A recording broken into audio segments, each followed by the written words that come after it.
Okay, this is Buke from the Metalheads Podcast, and I'm joined here with Shawn Roarke of NHL.com. What's going on today, brother? Hey, man, how are you? I'm doing wonderful. Thanks for joining me on Grammy Sunday. They're going crazy on the Grammys here. Exactly. I brought you on to discuss who do we have as our album of the year and our pop song. Gag me now. Oh, you don't want to talk about Madonna for a couple hours or what? Yeah, come on, brother. I don't know about you, but I don't know what the hell's going on in the pop world now. I'll tell you a good metal Madonna story. You want to hear a good metal Madonna story? Lay it on me, brother. So I met Monty Pittman. I don't know if you know who Monty is. He used to play for Prong a little bit. Yep. And he's going to be playing for Ministry on their tour. They're going to Australia. Okay. Guitar lessons. Yes. And he taught Madonna how to play that Pantera song that she played live on stage once. And she wanted to keep taking lessons. So she said, why don't you be my guitarist? So Monty Pittman, who is one of my favorite metal guitarists, plays guitar for her whenever she goes on tour now. I did not see the Grammys tonight. I don't know if he was up there with her tonight, but there's your metal Madonna link. God, how crazy is that? And because she's bigger than any of our artists we listen to, that'll probably draw some viewers to our way. But for those who are just joining us now and listening to this podcast later, earlier, a couple months back, Shawn, we spoke to your partner, Brian Slagle. And at that time, he told us that he does a little radio show with you called Metal Misconduct. You want to talk a little bit about that and how you got hooked up with him? Sure. So we've been doing Metal Misconduct. I think this is our fourth year now. It's a once a month podcast. We do it the first Saturday of every month at 10 o'clock Eastern on Hard Radio, and then it's on demand on iTunes. And the reason Brian and I got hooked up was many moons ago, right around the Vancouver Olympics. I had a friend I worked with. I work at the NHL. I work for their website and I had a friend who worked there who had been involved in minor league hockey and had met Brian through that. Brian's a huge hockey fan. And he said, you should meet my friend Brian. I know what kind of music you listen to, and Brian's big in the metal world. And, right away I was like, he works for Metal Blade Records, and I had grown up on old school Metal Blade Records, the Mentors and things like that. And I was like, I'd love to meet Brian. And we sat down and we talked, and we started to form a friendship and a relationship. And I said to him one day, I said, we have very similar tastes. You're very passionate about music, but almost seem more passionate about your hobby, which is hockey. And I know a lot about hockey, and I seem to be more passionate about music. We should kind of bring those two worlds together and do a podcast where music and sports meet. Mm-hmm. And mainly hockey, like I said, because Brian's a huge hockey fan. And that's what we did. We called it Metal Misconduct, and we were off and running. If memory serves me right, the first guest we ever had was Drew Stafford of the Buffalo Sabres, who's a huge, huge metalhead. And I was out in Brian's in L.A., and I'm in New York, and I had gone out there to talk about it. And we called Drew from out there, and he just blew us away with how much stuff he knew. And we've been off and running then. I think we've talked to almost every metalhead in hockey circles. That's awesome. And we've expanded to some comedy. We've expanded to we do some music guys talking about sports. And, and then we've gone on to other things. We've had Randy Johnson on. There's so many cool people. It's been such a great, great opportunity. And the fans have been jumping on, loving it, right? Yeah, no, it's been fantastic. I mean, because it's such a cliche, but it's so true. Like, the two things I wanted to do when I grew up was be a professional athlete and be a rock star. Yeah. And when you talk to the athletes, like Drew Stafford's like, I have no problem playing in front of 20,000 people. I couldn't imagine doing what musicians do, where they stand in front of, 500 people in a club and play. And then, you talk to a guy like, I'm pretty good friends with Matt DeFries, who's played bass for Unearthed and was in Chimera originally as a rhythm guitarist. And he's like, playing music's no problem. He's good friends with Drew. He's like, I can't imagine what, Drew does on an every other night basis. So, I think everybody has those two dreams in them. And even when you reach one, sometimes you want the other one even more. Yeah, but now it's funny you say that. I also wanted you on here because aside from the Metalheads podcast that I do a website called Talk to Red, where we focus on Washington Capitals. I have had a chance to talk to many Capitals on the side, And my favorite band's Opeth. Everybody knows that who listens to our podcast. And I guess the metal fan in me, I've had Marcus Johansson, I've pulled him aside, and Nick Backstrom. One of the first things I ask him is, hey, have you heard of Opeth? I guess maybe the stupid guy in me thinks, hey, small country, maybe they've heard of Opeth. They look at me like I have the Black Death, and they quickly make an exit. But I'm still trying to find out that fan. But I know you've had him on the show many times. You have spoke with Dan Boyle. I remember watching an NHL.com interview with him, and they were talking about him and the music he controls in the locker room. And he came right out and said, yeah, Lamb of God and all these other metal bands, I've instantly been a fan of him ever since. Yeah, we had him on when he was still in San Jose. He used to have a radio show that he did. It was like a classic heavy metal rock show, and he had given that up. But he's a huge Metal Blade fan. He's always in the locker room wearing Metal Blade T-shirts and stuff like that. So we had him on, and his big band is Faith No More. He loves Faith No More. And they're coming back. And they are coming back. But, you know, he likes a lot of stuff that goes off of that, and a really cool guy, and you know, really interesting. We've had on, I'm trying to think of who else from the hockey world. I know I'm really excited. Hopefully this month we're going to have on Yanni Nienema. I don't know if you're Yanni. Played in Edmonton, was an all-star 1 year in Edmonton, and played a couple other places. Played on the island for a year, I think, and then he went back to Finland. He's been back there playing. Now he's retired. He's back in the States. He's playing in the world's longest hockey game, which is going on right now in Edmonton. It's a 10-day straight hockey game. I saw you tweeting about that. Is it the same guys that just keep doing line changes? Yeah, it's 40 guys. Jeez. And they play, I think it's 4-hour shifts, and then the guy who's doing it, he's the eye doctor for the Oilers. He has like a big rural place somewhere in Alberta outside of Edmonton, and he built. You got to see the pictures, man. He built like this huge rink in his backyard. And he built this huge facility that goes along with it, because in order to set the Guinness Book of World Records for the longest game where the game is being played. Wow. So for 10 days they have to stay there. So in order to make it easier, he built like this bunkhouse with like showers and massage tables and beds and TVs and the whole thing. So guys could stay there, do a little bit of work, get a little bit of sleep, and then they play. I think it's 4 or 6 hour shifts. And the kicker is, like, that wouldn't be hard enough for me. It's like minus 20 there right now. That's insane. So, you know, God bless those guys. They're raising money for cancer research and to get something for one of the Edmonton hospitals up there, some sort of machine for that. And so Yanni, who's played in the NHL, you know, he came back and he told those guys, he said, this is going to be one of the greatest games I've ever played in. And we're hoping to get him before he comes back, because that dude is a serious, serious metalhead. When he made, I remember when he made the All-Star team, I was covering that All-Star game. And, you know, he was a younger guy, and he went in the room and he put in, like, it might have even been mixtapes then, or he might have had, like, a CD with all his favorites on it. And he went into the stereo and he put it on.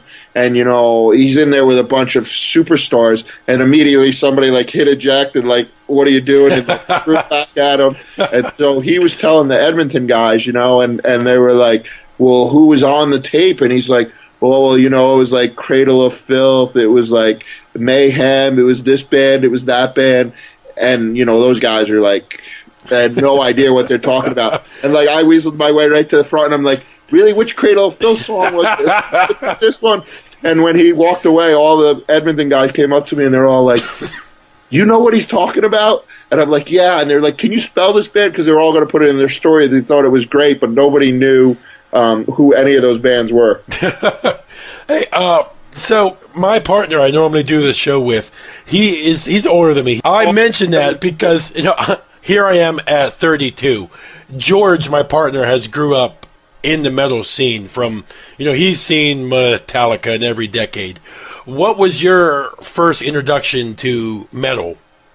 Okay, so, well, first of all, I'm ancient like George. Hey, that's why I got you on, brother. You can add some real depth. Yeah, no, I'm in that same wheelhouse, 46. And, you know, obviously, like, my first couple of heavier albums, I remember, you know, I got Kiss Love Gun at Christmas one year, and I got a couple of AC/DC albums. But the first album that I really found on my own off of that and really kind of sent me down the road that I've kind of traveled music-wise was Metal Heart by Accept. Oh, wow. Still one of my favorite albums ever. Yeah. And when I was, I was probably, I want to say I was 14.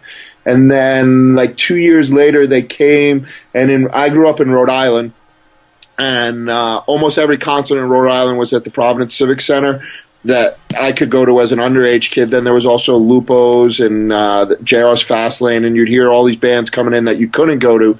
But there was an amusement park there that's been since closed. It's called Rocky Point. Okay. And Accept played there. And I went to see that show. It was I think it was the second show I had ever seen. I had seen Billy Squier in Nazareth was my first concert. Wow. Love Billy Squier. Great guitarist. I know he got killed in the MTV age because of what he tried to do with his videos, but that dude could play some guitar. And the concert was phenomenal. It was the Don't Say No tour. And but then, so I went to go see Accept. It was you paid to get into the park, and they played for free. And I saw Udo Dirkschneider. You know, you've seen him. He's about 5'6", 5'7", in fatigues, big barrel chest, and he just destroyed the place. I bet. And that, you know, and I was hooked after that. And then, you know, it was Dio and Judas Priest together, and all these other bands. And then, you know, as I got older and I was able to go to the clubs, I did a lot of that, and just kind of went from there. Now, George will be the first to say he can't stand Accept vocal work.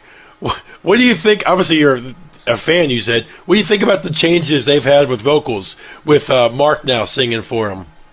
You know, look, Udo's so distinct, you know, and it's like any of those great bands, you know, like even like Black Sabbath went through all those changes vocally. Yep. And there's people that are like, oh, I can't listen to this era, I can't listen to that era.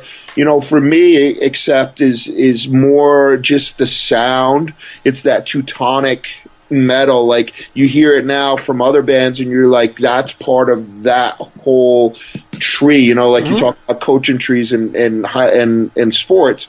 You know, there's that Teutonic metal tree, and to me, like, Accepts the root of it, and it's more to the sound. And nobody's going to approach Udo ever. No, but, and you look at their last couple albums, Stalingrad and Blind Rage, have had a lot of critical success in the metal world. Yeah, no, and I love their last couple albums, and Udo's doing some stuff of his own, which I still like, and I'm not of those camps where you have to pick one or the other, because for me, Accept was a band first and foremost, and I, you know, it was a band that I loved, and I think they've stayed true to their sound. Vocally, they've changed, because you have to, you can't replicate that sound, and I don't know that you would want to, but organically, they're very similar to the band that put out. Great point. You know, Fast as a Shark and London Leather Boys and, you know, whatever else you want to talk. And then that whole Metal Heart album. For some reason, I dug it up the other day and I listened to it from front to back. Still a great album, man. Metal Heart, Midnight Mover, Up to the Limit. Too hard to get it right there. Yeah. Exactly. I don't know if you could see, but you know, this ain't video for people listening, but I'm really recently getting into vinyl records over here, and I'm trying to go back and get all these classic metal vinyl albums to get. So, you know, one of the reasons why I wanted to have you on is that, you know, I know you work for NHL, but as hockey fans, and even as metal fans, it's that, you know, NFL is the big dogs. MLB is bigger than hockey, but the passionate hockey fans are diehard. The passionate metal fans are diehard. Is that something that attracted you to metal back in the 80s and so when you started listening to it? Yeah, to a degree, but you know what? Like, when I think back about it, and you know, for me, that sweet spot would have been like 84. I was 16 to, you know, I went away to college, and I'm doing my math wrong. I went away to college in '86. Yeah, no, that's right. And so in that area, but metal was so much bigger, and maybe it was just where I grew up in Rhode Island. I mean, it was such a big thing. Every show, like I said, at the Civic Center was sold out anytime anybody big came in, and the leather and the chains and everything else was in. And I went to an all boys Catholic school for high school. So that wasn't really an option for me. Yeah. It was more straight laced, no long hair, none of that. So that it was a little bit of rebellion there, and but now like it's not. Now it's in the fringes, and sure, that's an attraction. I mean, I think everything I like is a little bit that way. Maybe because I'm not mainstream, and all the guys in my office are always giving me stick about the bands that I like. There's one guy in my office who actually keeps a list of all the bands I mention on Twitter or in the office, and I think he goes and looks them up later to make sure that they're really true, and I'm just not making them up. But and then hockey's that way. Again, where I grew up, it was the biggest thing in the world, right outside of Boston, and we had a great hockey team at my high school. And it was all I ever knew. We watched it all the time, and we played all the time.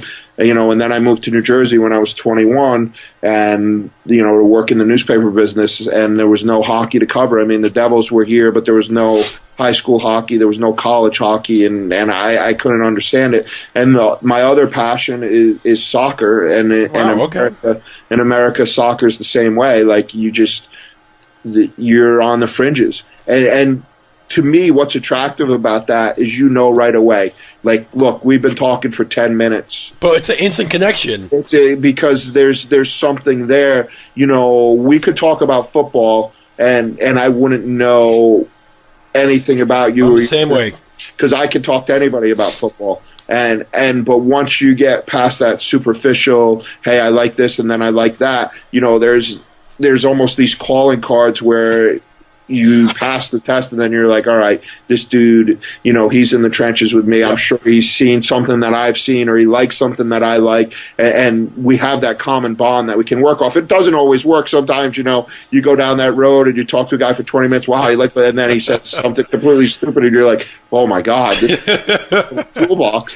But it's that opening salvo where that you're going to be on the same wavelength. Yeah, it's funny you say that, because that's what George and I talked about this past week on the podcast, is that I took my mom years back, about 6, 7 years ago now, to a Bon Jovi show here in D.C., and it always stuck with me, one, because he put on a great show, because, nobody outside, even though it's an older crowd, nobody was wearing a band shirt.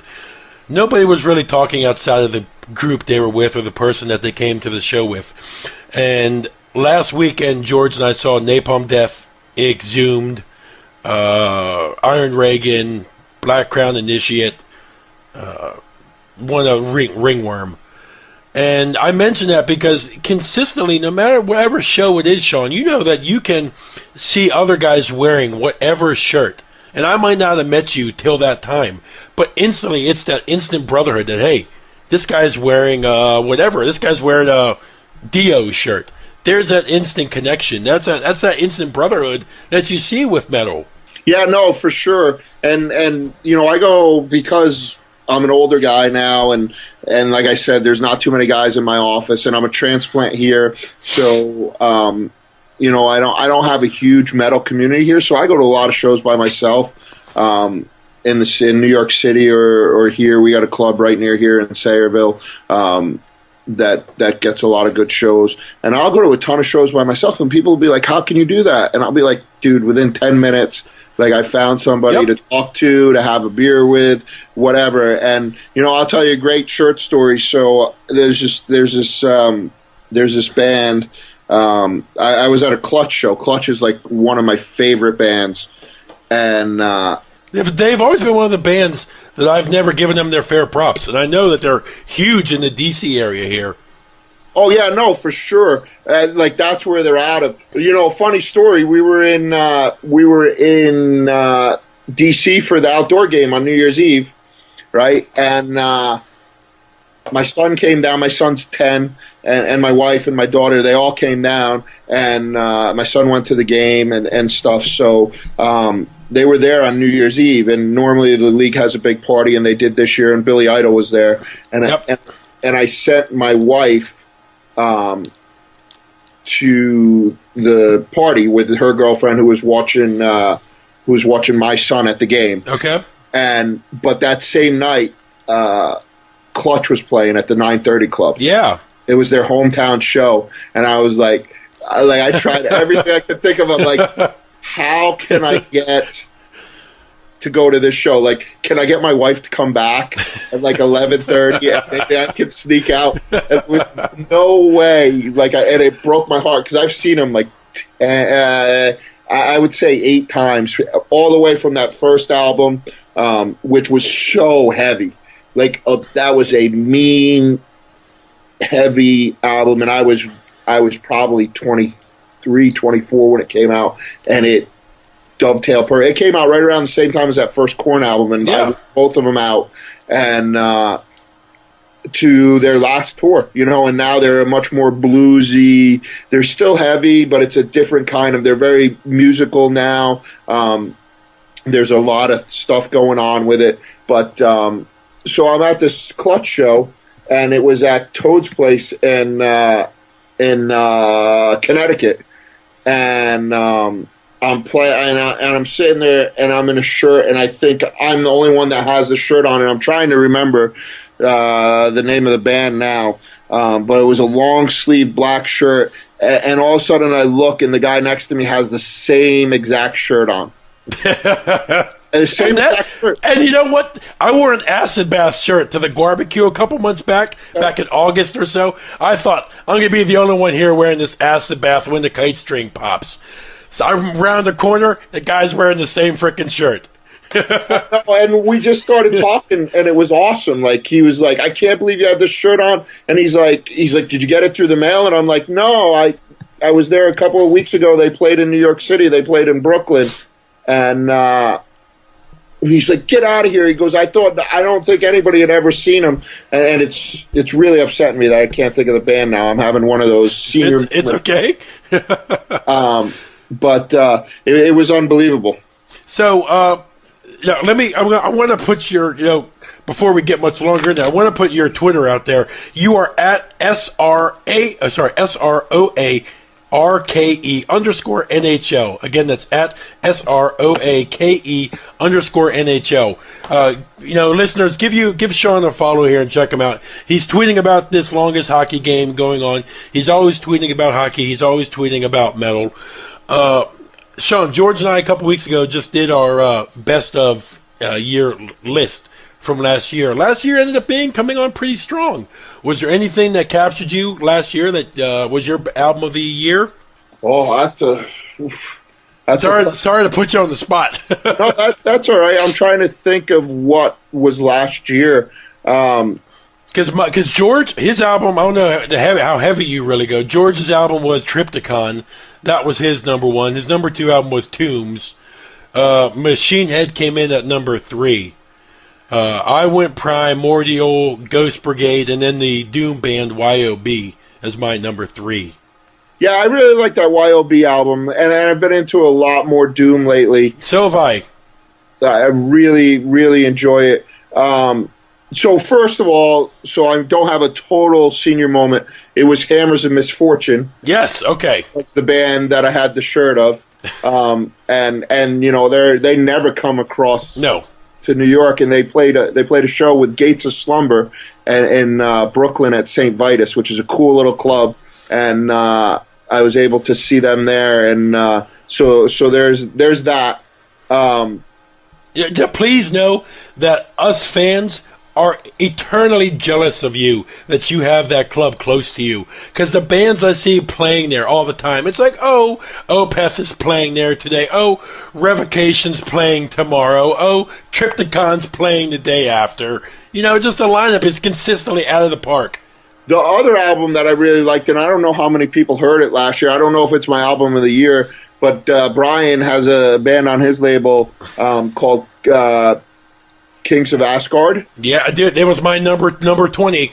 Yeah, that Karg album was really good. I don't know that it was as good as their first album. Yes, but it was fantastic.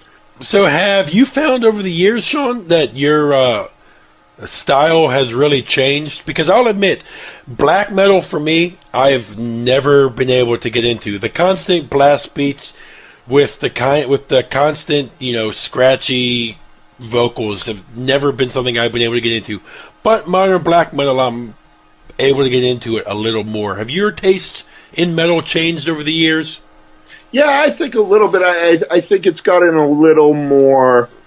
Well, two things have happened. I've become a little more open in what I'll listen to. It's not as pigeonholed as it once was, and I really like the stoner, doomy, slow, drudgy stuff that I probably never could listen to before. Because look, let's be honest. I mean, part of the reason why anybody I think gets into metal is because of the inherent violence in it.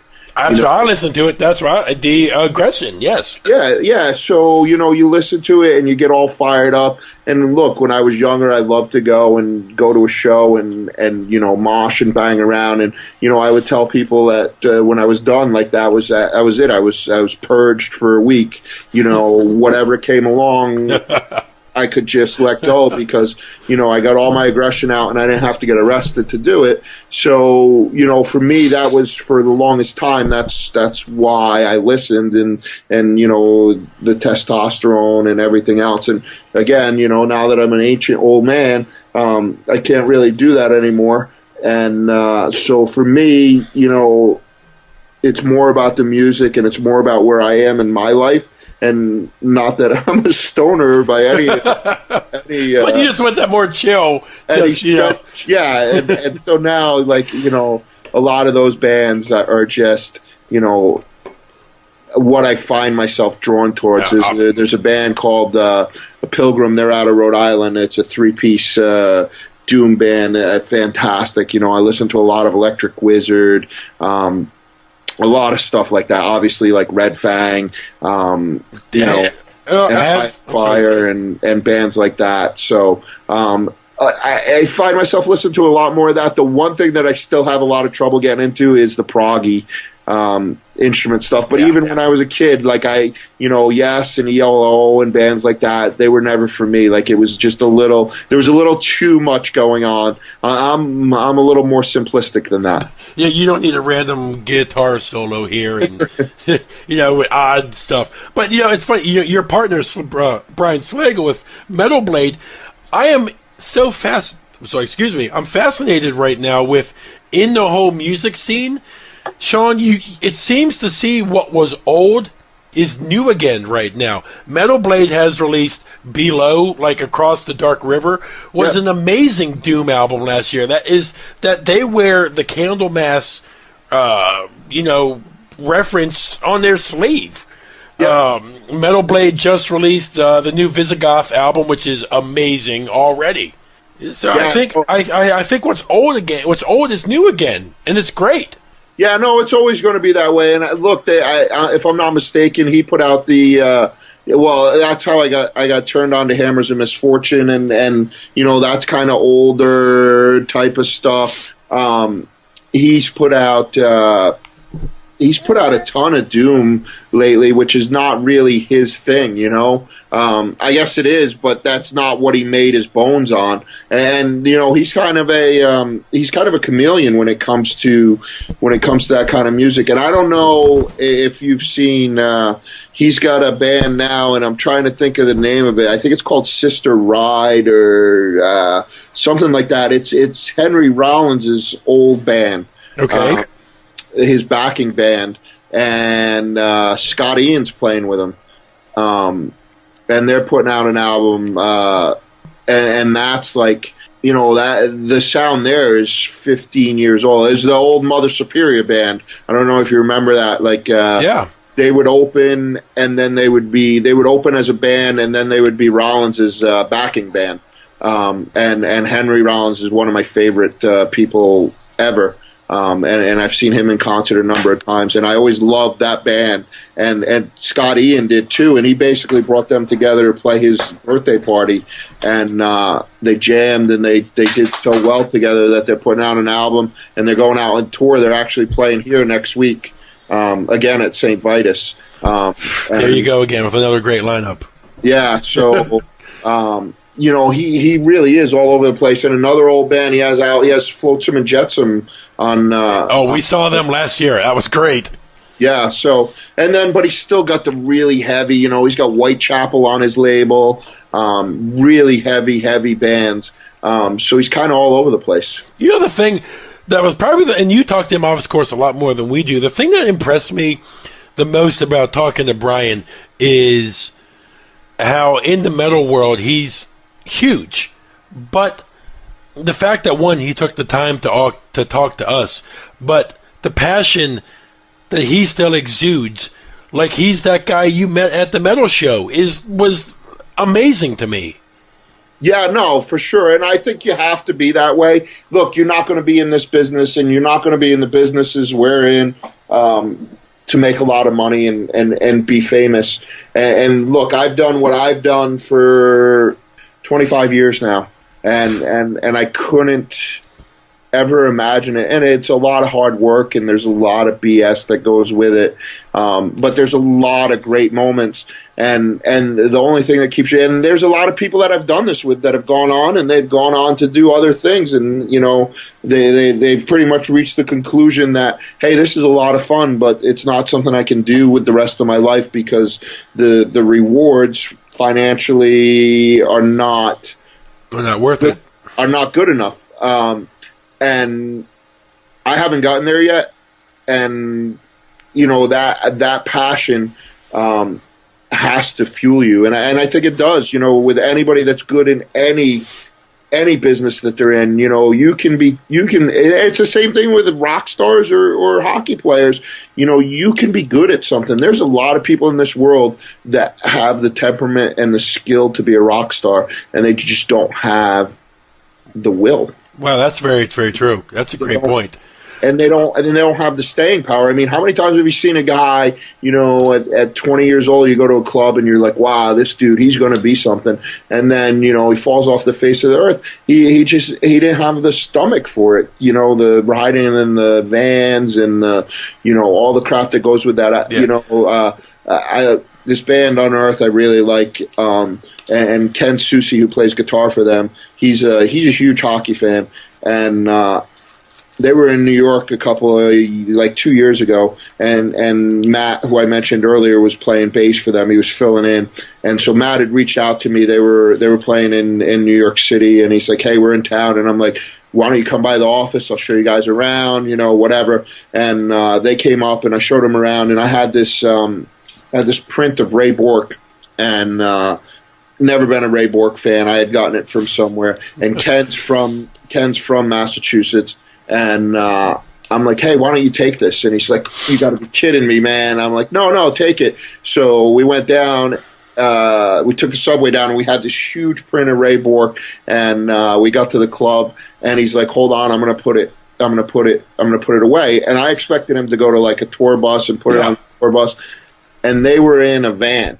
Like, this is a band that's been around. Probably one of the biggest bands in metal now. Yeah, and they've been around for 15 years. And they were doing, this was towards the end of their tour, and they had done the whole tour in a van, with some beds in the back and whatever. And I was, and they're not young guys anymore. They're not old, but they've been at it for a while. And, that's going to be hard. I can't imagine it. And you're just like, that's the passion that drives people. And it shows. When you see those guys play, it shows. Like, they're never going through the motions. It doesn't matter what's happened or, every time I've seen them play, that's the way it's been. And I think that's why bands do well, because they have that ability to kind of power through everything and realize that, that's what they're there for. And it's funny you say that too. A lot of times it doesn't make a difference how big the band is, as long as you have access to like a merch table or something where it's at these clubs that we go to. These bands will talk to you for hours if they have the time. They never seem out of touch. And we're getting into you with your hockey link here, but it's the same thing works with hockey players. That so many hockey players with like open practices or after games are still so down to earth that they're still talk to you too. And that's what I've liked about being a metal fan and a hockey fan. Yeah, no, and again, it's part of that cult, and I think, you know, the people that are involved in it understand, even the people that have reached the pinnacle and are, you know, players or musicians. I mean, there's nothing without that personal link. You know, it's what keeps you coming back, and it's you know, like you mentioned before, like you don't need that in football. You know, everybody's going to watch football every week because it doesn't matter. Very true. But you know what's interesting about that is when I was a kid, baseball was king. They're not anymore. They're 3 maybe. Boxing, huge. Yeah, UFC. Yep. Boxing's 10 now. You know, like they're a fringe sport, and so all these sports that people think are unassailable, you never know, man. Like the wrong thing happens, and down you go. I mean, for baseball, it was a bunch of work stoppages. It was the steroid era. It was just the being above everybody, like just thinking that your business was unassailable, that it was bulletproof. And there's very few things in this world that are. And neither of the things that we talk about, hockey or metal music, are bulletproof. You have to invest the time. You have to spread the message. And look, we're all in. I'm trying to think of the word that I want to say. We're all. I think you know what it is. Not to take the words out of your mouth. I think us as metal fans, we're all in it together. Because I'm sure, I don't know if you and Brian have talked about this. You look at how many people download music and stuff like this. You look at how many people in modern music today pirate music. I've read facts repeatedly, and I've even seen Brian tweet this out, that metal fans consistently still go out and buy music. They're buying vinyl. They're buying physical CDs. They're going on iTunes and not buying one single. They're buying the whole album. Yeah, I think us in metal and in hockey, it's that unity. Yeah, no, for sure. And, you know, it's any niche music, I think, for the most part, because country's the same way. Like, you know, I've heard a lot of people say that, you know, the country stars better numbers than anybody else because their followers will support it, and because it's important to them. And you know, I think we're all in a place where, you know, we want to spread that message. What we love so much. You know, there's a difference between being a casual fan of something and being a fanatic. And I think you can be a casual metal fan. I can't personally imagine it because it's so extreme and it's so hard to kind of be in that world, because you always get that funny look and you get the, you know, really, you listen to that, what's wrong with you? Did you have a bad going up? You know, your parents still together? What's going on?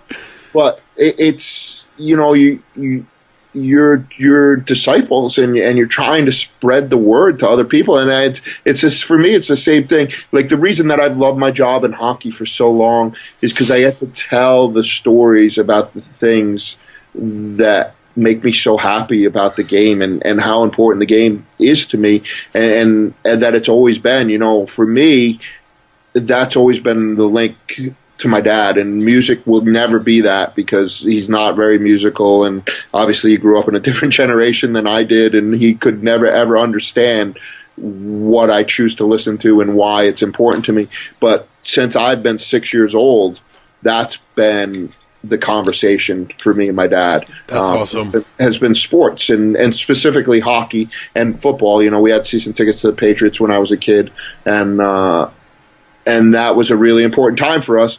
But it's always been hockey, even through those tumultuous teenage years when you can't really talk to your old man because, you know, you're in your rebellion years.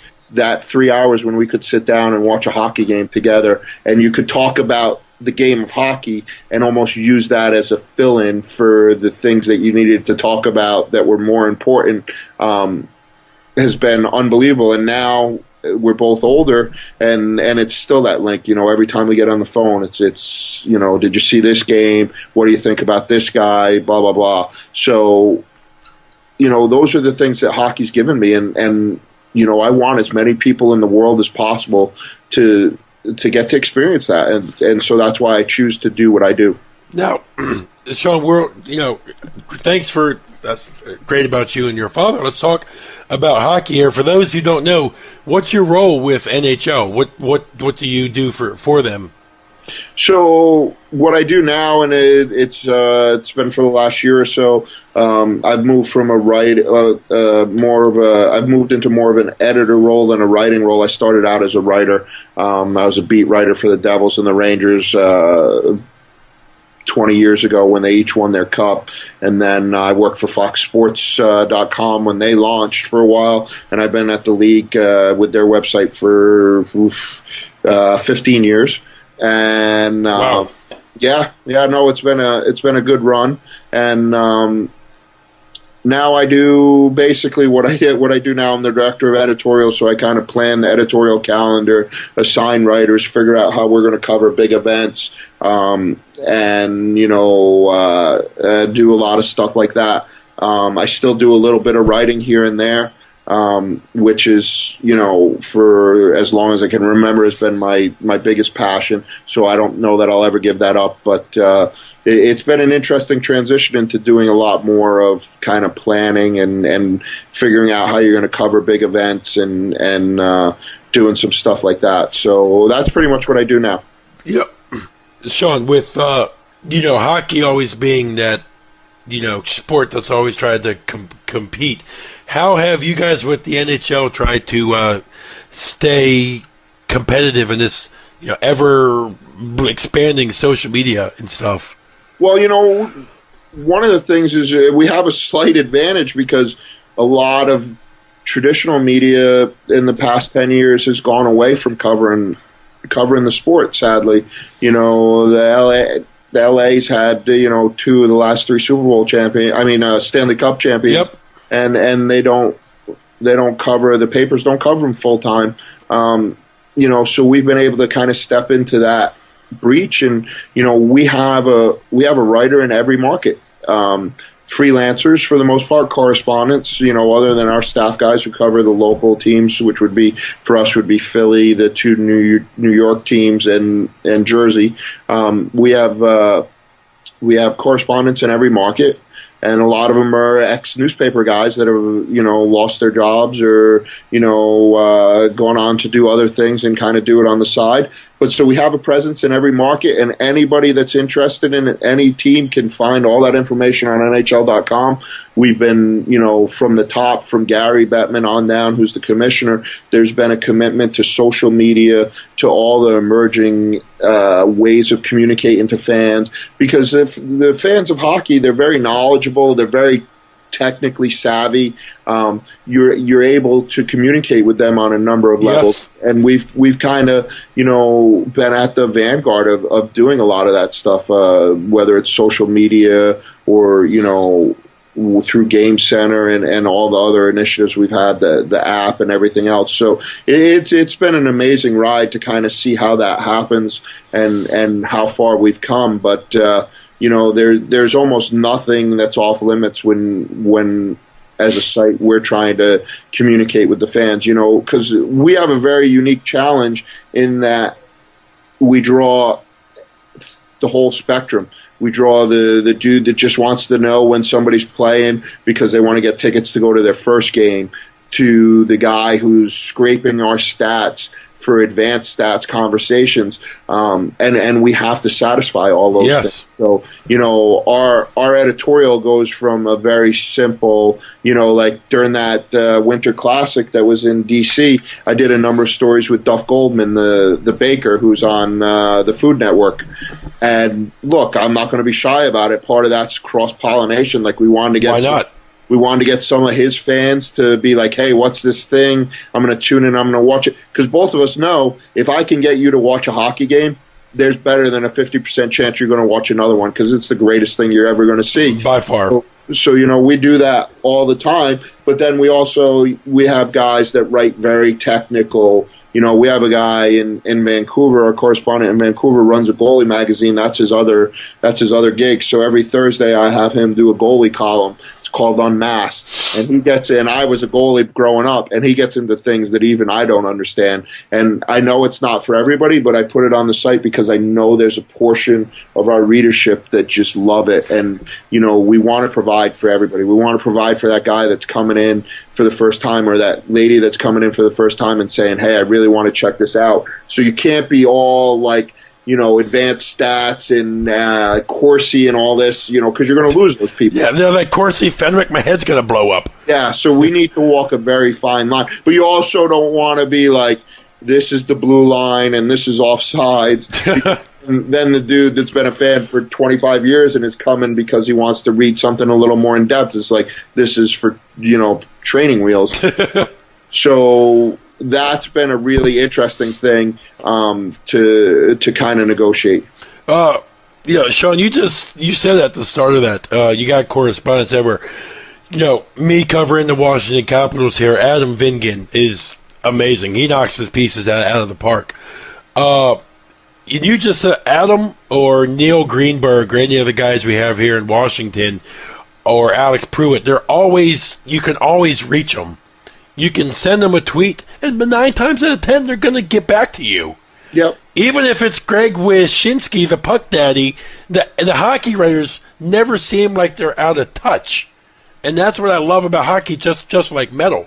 It's that sense of community, and look, we've all I like to think that we've all been very lucky to get where we are, no matter where that is, in the spectrum of covering professional hockey.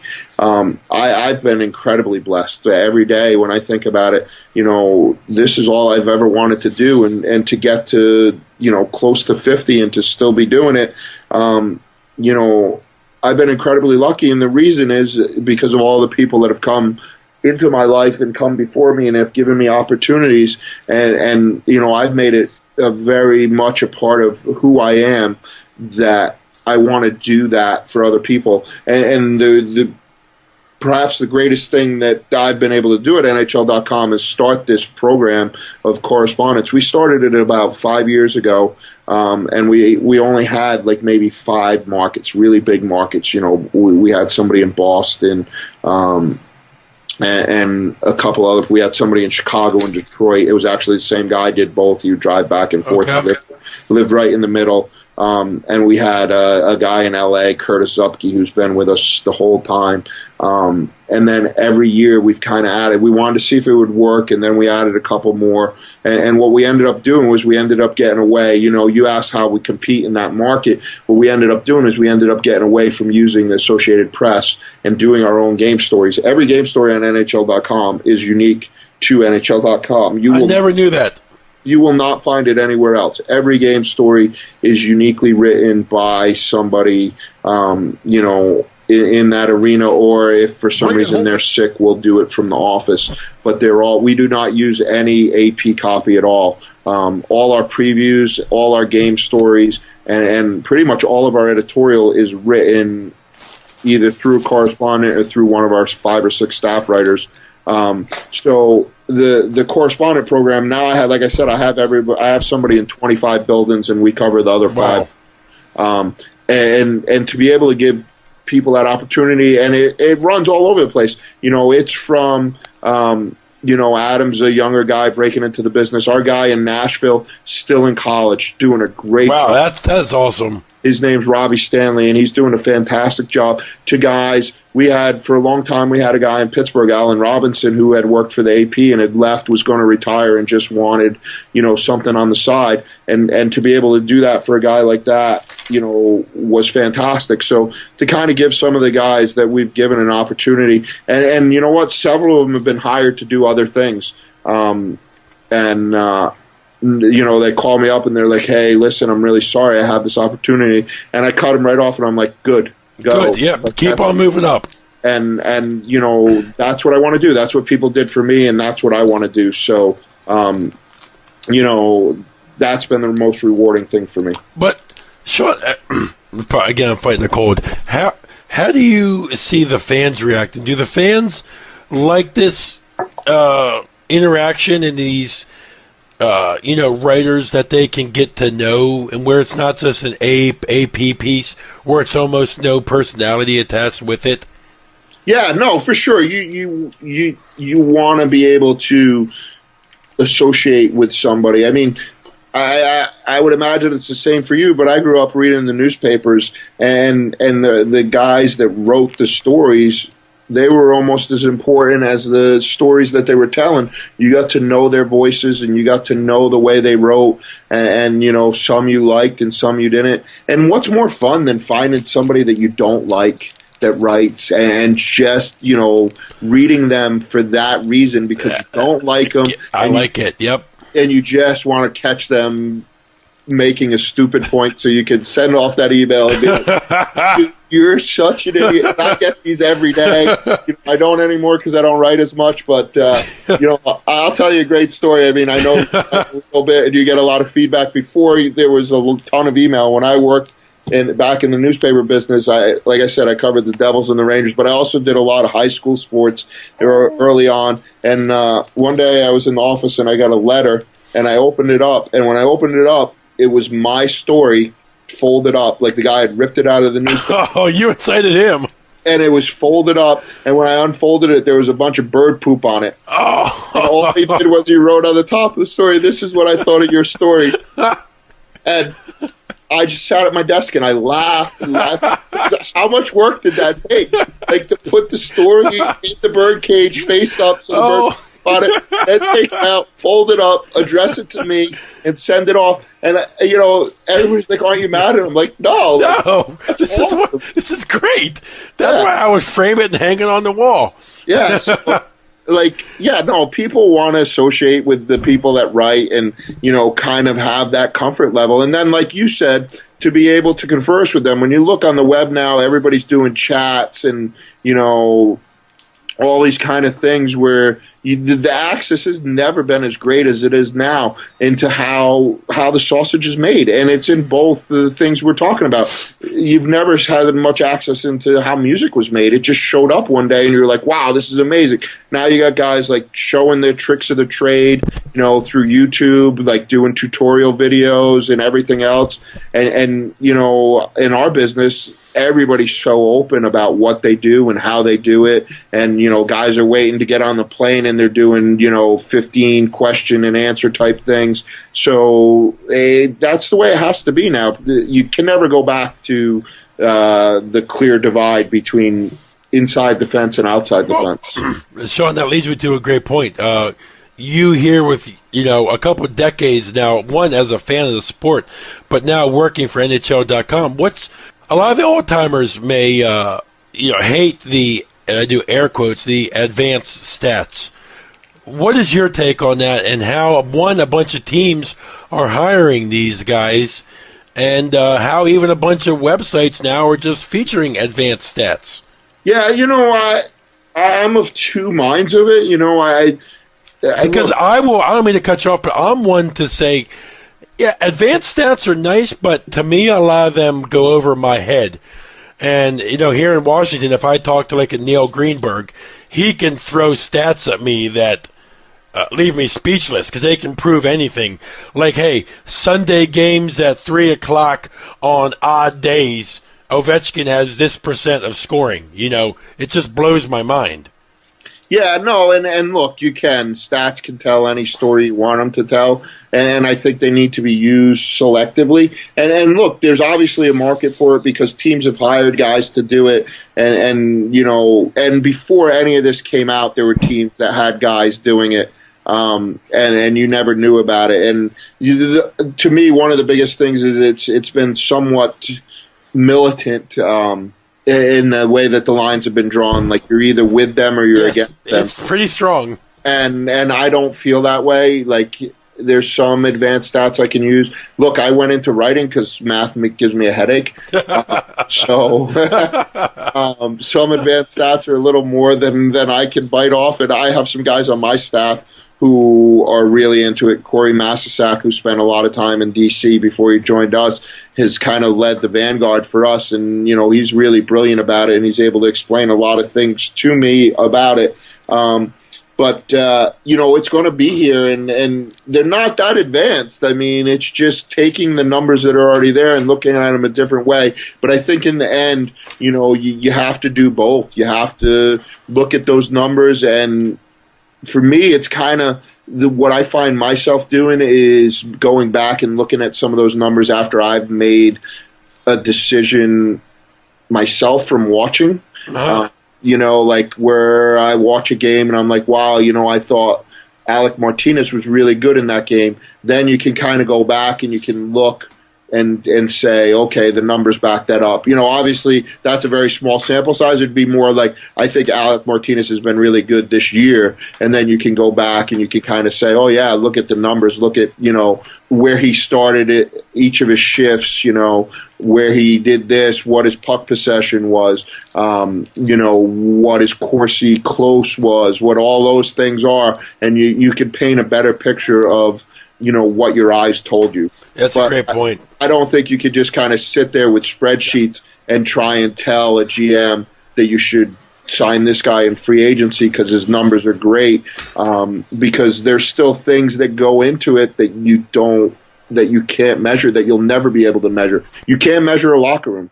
And to me, that's a huge part of this whole equation is, you look at what's going on with Evander Kane now, and Winnipeg, and you can look at his advanced stat numbers and you can be like, hey, yeah, that guy, he's great, but they have a problem. And I'm not saying it's Evander Kane. And for those that aren't familiar, this is the Winnipeg Jets, and Evander Kane's one of their young superstars, and he's out 4 to 6 months for surgery. But right before that, they had a big to-do in their locker room.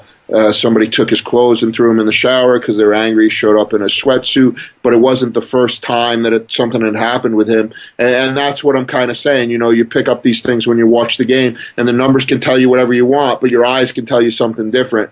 And that's always been my problem, Shawn. That's always been my problem, is that it's hard as the fan. And, we're passionate, but our eyes are seeing one thing on the ice. And sometimes the stats don't, you know what I'm saying? They don't go with that. Yeah, but look, it's a two-way street because that passion can blind you. Like you can be. You're right. Like you love a player, and for whatever reason, you like his name. The first game you ever went to go see him, he fought somebody and he beat somebody way bigger than him. And you can be like, I love that guy, and I think he's awesome. And no matter what he does, you're going to be like, you know what? He's not the problem. Somebody else is the problem. He plays hard every night. He has his chances, but you're blinded. And you don't know you're blinded because, look, it's an emotional game, and everybody has favorites, and everybody has. But when you're the GM or when you're the director of player personnel or you're one of those guys making those decisions, they're just like us. They have favorites. That's why guys have been on teams for years after you're like, how come that guy's still on this team? He's all done. And the reason that they're there is because there's personal relationships and there's ties that bind. And I think a lot of times the advanced stats and looking deeper into numbers helps divorce that, helps say that, I love this guy, but he's no good anymore. I think if you look again, if you cross sports and you look, I think the Patriots in football are the poster child of that, and that they've had all these great players and they get rid of them the year or 2 years before they're done. Wes Welker, when Wes Welker left, everybody's like, what are the Patriots doing? This is the worst thing ever. He's never been the same player. They understood that his lifespan as a productive player was coming to an end. They traded Logan Mankins, who was the anchor of their line before the year started. Everybody threw up their hands and said, what are they doing? And they understood, and a lot of that is very cold and calculated. Like, I don't care what you've done for us. We're running a business here, and you can no longer help us. And no longer. we're going to do something about it. And I think when you get into analytics in the NHL, you're going to see more and more of that. I think one of the poster boys for that is probably David Clarkson. In Toronto, Toronto signed him because they saw what they wanted to see. They saw a power forward that could score 30 goals and could do a lot of different things. But he was in a sheltered system. The coach that he played for loved him and played him a ton and put him in really favorable positions. And I love David Clarkson. But when you saddle him with that kind of money and those kind of expectations in Toronto, it's a recipe for disaster. And I think if you went back and you looked at some of the advanced stat numbers before that deal was made, and these guys that do that, I think they'll tell you immediately and tell you gleefully that they could have predicted what happened. Maybe not to the degree that he's fallen off. Yeah. He was a healthy scratch this week in Toronto, which is shocking. But even me, who not grew up, I was an older guy when he got there, but who's watched a ton of Devil games, and David plays the game the way that I enjoy the game to be played. He was a prototypical power forward that came out of nowhere and did everything for you. Scored goals, went to the front of the net, fought when you needed somebody to fight, did all those things. But you know what? That's a lot of mileage on your body really quick. And like I said, he was put in really good positions with the Devils, who did not have a lot of scoring talent on their team. So he was able to pile up some really impressive numbers, and he hasn't been able to replicate it since he went to Toronto. So I think that's where an advanced stats thing can help a lot when you have one vision of him and you want to double check it. You want to say, hey, this is the way I feel about this guy. If the numbers tell me the same thing, I'm going to do it. If the numbers tell me something different, I'm going to go talk to a third person, and that's how we're going to break this tie. Yeah, you mentioned about your first experience with a player can set the way what you think of them.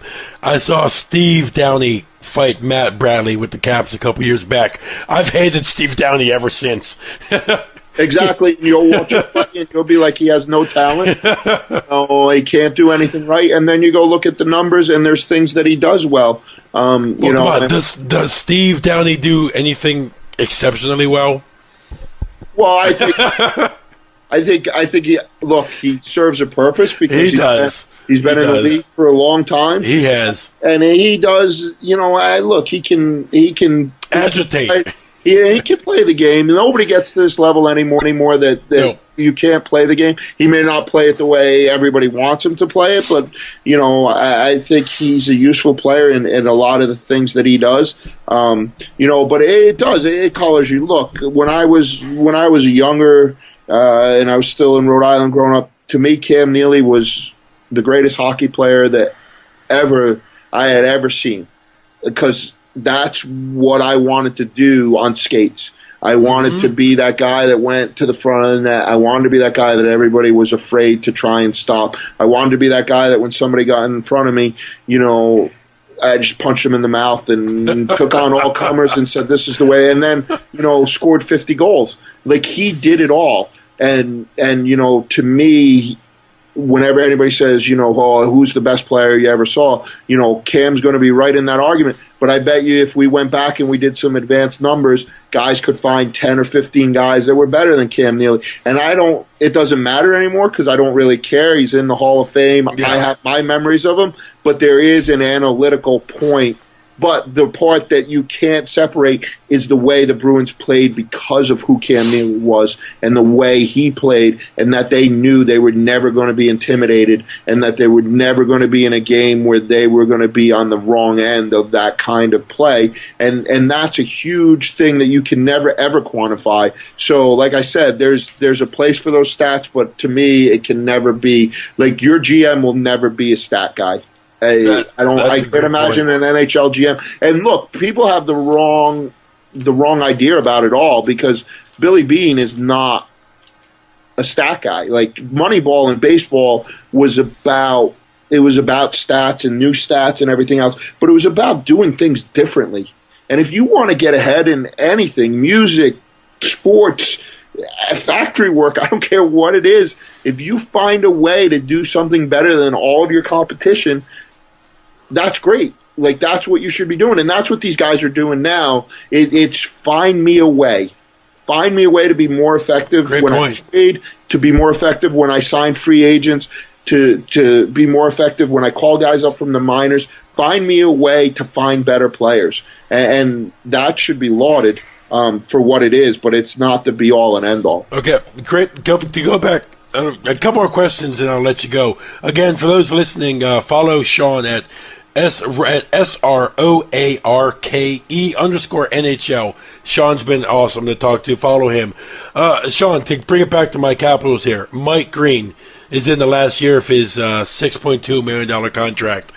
It's been said that the Caps may let him go after this season. What do you think? I think in today's NHL, I think if you don't think you can sign him, and if you can't sign him at a discount, if you're the Washington Capitals, I don't know that you want to sign him. I don't think that he's the player he was once. I think he's still a good player. I don't know that he's worth $6 million a year anymore. If you can't sign him, I don't think you can wait. I don't think you can say, all right, look, we're in the playoff race and we have a chance to do something special this year, because I think the East is wide open, and I don't know that there's an elite team, so the Caps could do something. But how do you say, all right, we're going to hold on to Green and we're going to go for it, and then summer comes and look, he's one of your top 5 chips on that team. And now July 1st comes and you have nothing. Yeah. Nothing. So what do you do? Like, look, the NHL is all about assets now. It's all about asset management, and with the salary cap, how you're going to manage your roster and how you're going to do all those things. And if you're making that kind of money and you're not making that kind of impact, you need to do something else. And as difficult it is, because Mike's one of those guys, like, he's been with the Caps since he was a kid, and he did some amazing things.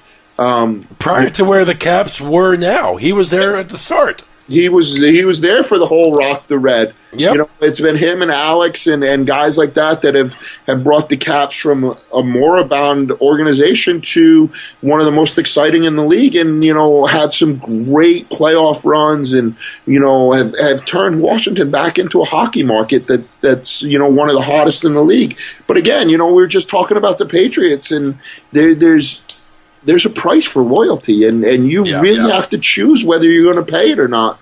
And I think there's a huge price to be paid here. But look, you may put them on the market, and you may not get what you want, and then you got to make a really tough decision. Are you selling them for pennies on the dollar just so you can say, I got an asset back?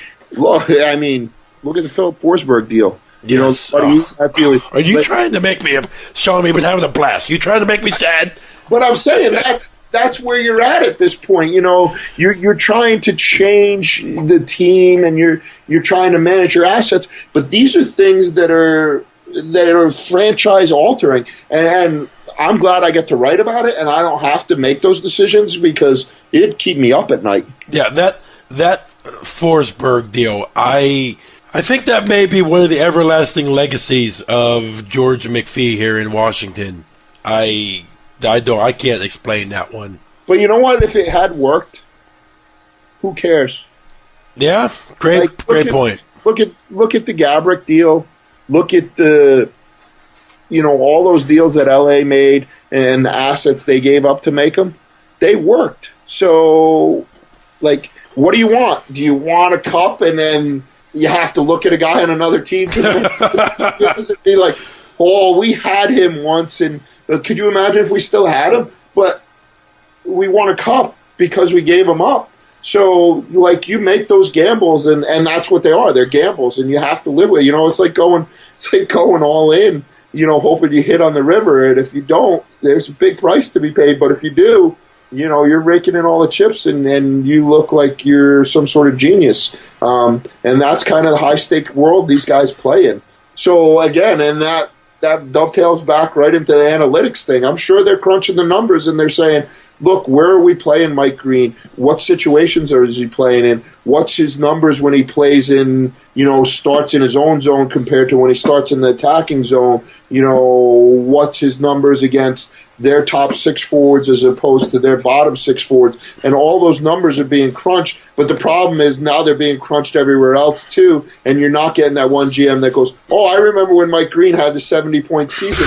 You should go get that guy because he's available." I remember as a trade target. Yeah, I remember when he had 8 goals in eight games. Yeah, everybody's getting a little bit smarter now. That's the problem. When the bar raises it, you only have a year where you can kind of take advantage of everybody, and then everybody else smartens up and says, "Okay, we're going to get up to that. And you need to get up to the next level." It's an amazing thing to kind of watch, and so I don't know what's going to happen with Mike, but I do know that there should.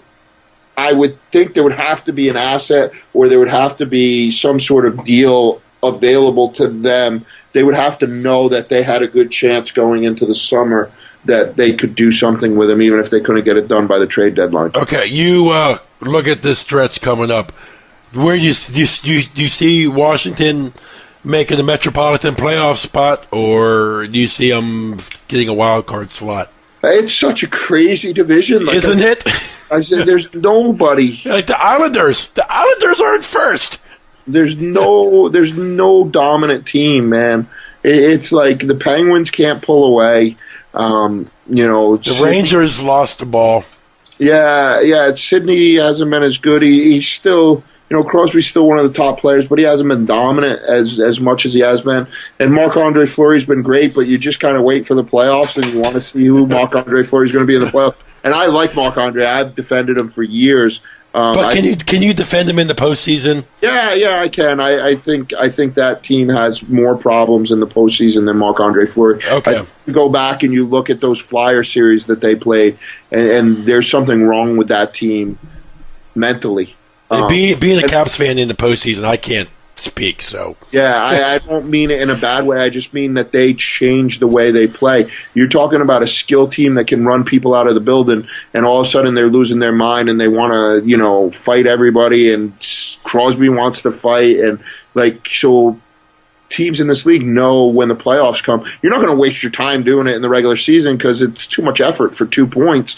But when the playoffs come and you can play a 7-game series, you can make those guys crazy and see what they do. And that's going to be your best chance to beat them. So, and then, look, the Rangers, I'm not sold on the Rangers. I haven't been all year. And now, Lundqvist is out for a month with that vascular injury he has, which is unbelievably scary. Crazy. Came out today and said if he had continued playing, he was, there was a chance he was going to have a stroke. So thank God they caught it. But now they have Cam Talbot in net. I mean, the guy's played 30 games in the NHL in his life. He's been very good at it, but now when he's a number one, what happens? So it'll be interesting to see what they do at the trade deadline. The Islanders, this is new ground for them. So, there is no elite team. And I definitely think, with the way Brandon Holtby's playing and the way that Barry Trotz has that team playing, that they can be one of the top 3 teams in the Metropolitan Division. And by the way, you've lived it all year, and I have to say from the outside, the job that Barry Trotz has done this year is ridiculous. Yeah, and there's so many great candidates for Coach of the Year. You got Paul Maurice in Winnipeg. You got Peter Laviolette in Nashville. I mean, Nashville leads the entire league, and you probably can't name 5 guys on their team. And look, Mike Babcock should win Coach of the Year at some point, just for his body of work and what he's done. To me, he's one of the greatest coaches in this game. But what Barry's done in Washington is unbelievable. I mean, look at what he's done with Alex. I mean, all the stuff Alex has gone through. Yeah, look at that. He scored again today, 33 goals. Yeah, and he forget the goals, because he's always going to score goals. He's playing hockey again. Yes. He's not one-sided again. And he's invested. He's invested in this team. And that's Barry. I mean, and look at what he did in Nashville for years. He's one of my favorite people in hockey. And see, here we go again. This is the bias. Like, I've always enjoyed Barry. I loved when he was in Nashville and what he did with those teams. He's always had time. He's one of the nicest guys in the world. So my view's a little colored. And again, that's where I would go and I would look and say, all right, I think Barry's doing a really good job. Let me go figure out, if I'm just being biased. And I'm not being biased. He's done a fantastic job. He's brought along some of those younger kids really well. He's fixed their defense to a degree. He's fixed the way they played the game. They can play a defensive game now without looking like they did under Hunter. When they played defense and it was painful to watch. They could play it, but it was so one-sided that they forgot how to play offense. Yep. Now they can play both, and they're comfortable doing it. They're comfortable in a shootout.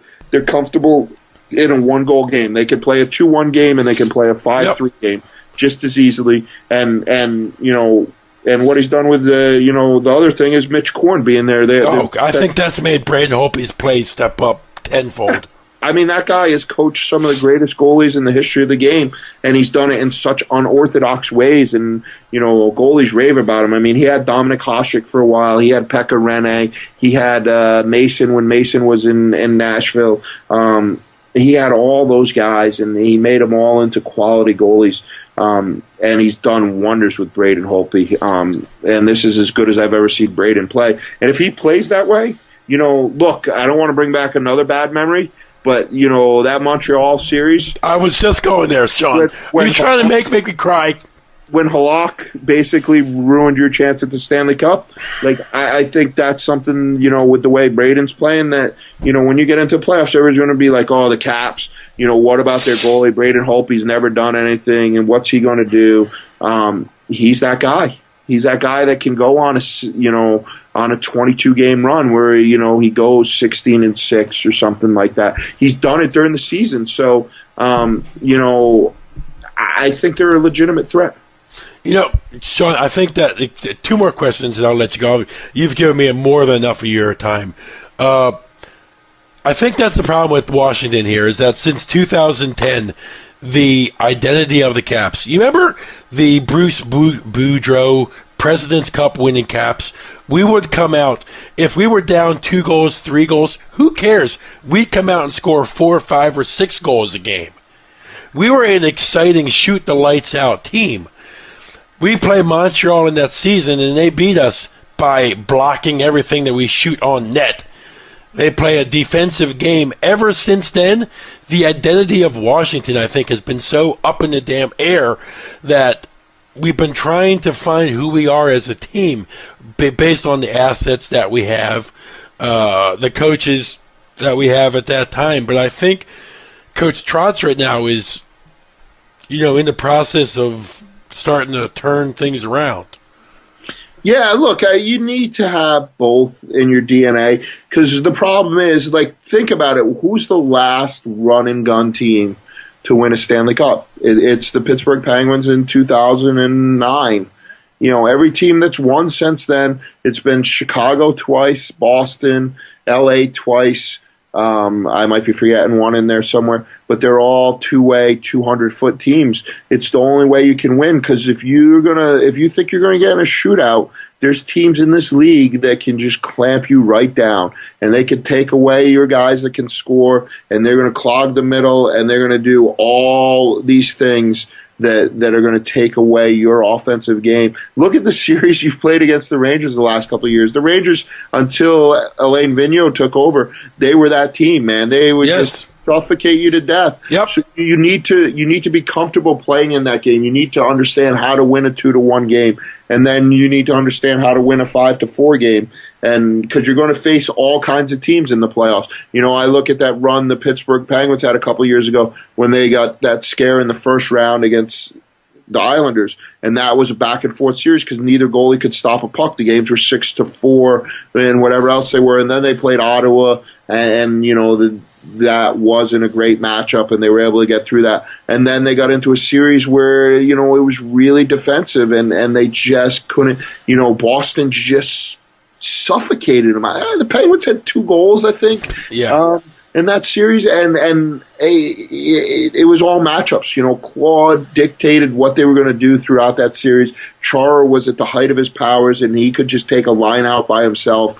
And the Penguins knew no other way to play. They could not settle into that game and say, okay, we're going to play for 1 goal. We're not going to give you any. You're not going to give us any. And we're comfortable with a twice deflected shot going in under That's a great point. And we'll let that decide who wins this game. It wasn't in their DNA. Their players did not know how to do it, and they lost the plot really quickly. Last hockey question. Shawn, you work for the NHL. Please, can you explain what's happening in Edmonton? Can you explain it? It's growing pains. It's trying to. But how do you have so many number one draft picks? Is it the team not gelling? How do you explain this? Look, you know, it's funny because I just did a story. We're doing our other outdoor game this year is in San Jose, and I had to do a piece for the program on, you know, the Kings being a model franchise because they're the team that's playing San Jose in that game. And, you know, I went back and I looked, and, you know, the Kings have 41 playoff wins in the last 3 years. Right? The 2 years before that, they got knocked out in the first round. The 6 years before that, they missed the playoffs. Yeah. So it takes a while to build. So you're saying Edmonton is building? Hey, look, they've taken a few steps backwards. And look, the other thing I'm going to say about them is they've put all their eggs in one basket. Okay. They've built their forward line, their forward depth through all those high picks, and they don't have the other pieces. And again, you know, we're talking about an NHL right now where you build from the back out. You know, think about every team that's good in the NHL right now. Quick, Rask, Price, all elite goalies, Crawford. These are all elite guys. You build that the biggest chip on your team has to be your goalie. And then after that, it's Anderson in the Ducks, yeah. Yeah, and then it's your defense. Look, the Kings won Drew Doughty, Norris Trophy finalist. Maybe the best defenseman in the league. The Hawks have won. They got a Norris Trophy winner on their team and one or two other guys to back them up. The Bruins have won. They got Chara and Seidenberg. Right, total shutdown D. Like all those teams that are struggling and are in the back end, you know, you think about Buffalo, you think about Edmonton. The goalie has just been a Carolina goalie's just been a merry-go-round of guys that are NHL guys, but they're not elite and they're not protected by any kind of defensive system. And I think, you know, that's what Edmonton's going towards now. What they're trying to do. You know, that the Nurse draft last year, I think that kid's going to be a good defenseman for them. And that's where they need to build. And even the steps they've made to try and do that, bringing in Andrew Ferentz, who played for the Stanley Cup champion Bruins, everybody's in the wrong spot. You know, you can have all the great young guys you want, but if you can't slot them where they need to be, there's only very few all-world talents where you can take an 18-year-old kid and put all the world on him and say, okay, go and do what you need to do. Alex was one of those players. You're right. John Tavares was one of those players. But a lot of players, they need to be protected for a couple of years, and they haven't been able to do that in Edmonton. And, you know, like Andrew Ferentz is playing, he's a top 2 guy in Edmonton. He's not a top 2 guy. He was a 4 in Boston, and he was unbelievably successful at it. And they're all up in weight, and that's where you get problems. So until they can fix the depth in their organization and kind of be able to slot guys into the places they need to be, they're going to have a huge problem. I totally agree with you. Shawn, last question of the day. And please, again, thank you for joining me. For everybody listening who's a metalhead, give us a lasting album or band that we should be checking out now. I don't mean to put you on the spot.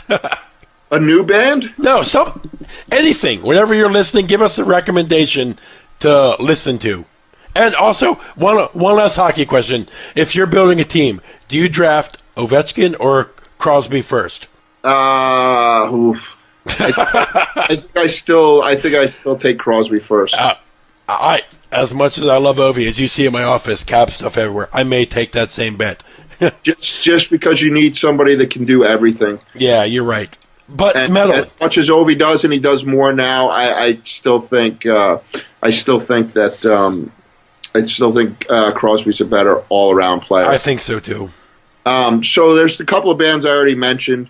In the course of this conversation, the Pilgrim Band out of Rhode Island. I really like those guys. If you like Doom, Hammers of Misfortune is kind of just like a trippy, all over the place type of band. Like I talked about, Clutch is my favorite band. Yep. And I know they're putting out a new album soon, and they're in the studio. And another band that I really love, and they're in the studio right now putting out an album, is a band out of Detroit called Battlecross. Oh, dude, those guys have been amazing. Yeah, thrashy, just straight up rock and roll. And you talked about great guys. Those guys are great guys. Great with the fans. Yeah, no, I've seen them every tour they've come on, and then I've gotten a chance to meet them because they're on Brian's label, but they're fantastic. Always have time for everybody, and their first 2 albums have been fantastic, and they do things the right way. And one of the bands that they were on tour with last year's band out of Canada called Crimson Shadows. They made my top 10 list also. Yeah, a little bit of Viking type. Norse stuff. I really like what they're doing, and the new Unearthed album is ridiculous. That might be my favorite album. Okay, and I don't know if that was a 214 or 215. I don't know when it Whatever. came. But if you're looking for the album of the year, that might be it. It was ridiculous. So cool. That's a few of the bands I would check out if I were you. Or if I was your listeners. I know you've already checked them out. Yeah, I have. Well, Shawn, it's been a pleasure to talk to you. Is there anything you want to hype here, anything you want to promote right now, this final couple of seconds, brother? No, I'm good, man. I really appreciate you having me on. I love doing these kind of things, and I love talking about, all the stuff that we've talked about, so it's been great. And, if people are into hockey, I can't suggest strong enough that they come to NHL.com because I think there'll be something there for them, but also to check out blogs like yours. There's a whole, we can't cover everything, and the blog community is so strong now and so fantastic. There's something for everybody there. With a little exploration, you're going to find something that's going to make you a better fan or make you enjoy the game more, and just explore and find your level and what you want, and that's kind of the service that all those blogs provide. So I hope everybody that listens just engages as much as they can in what they're passionate about, and hopefully you or I can help them in some way do that. That's a great. But Shawn, whoever runs your guys' social media, always. Well, you can tweet at NHL, and they always retweet. They always respond back. It's a great league. It's a great whole team that you're surrounded by. Well, thank you very much. We appreciate it. So again, follow Shawn at SROARKE_NHL. Shawn, it's been a pleasure to talk to you. Thank you. Hey, it's been my pleasure, and I'm glad you had me on because I've been listening to a couple of shows to get ready for it, and I think I want to be a regular listener now. Hey, so thank you, brother.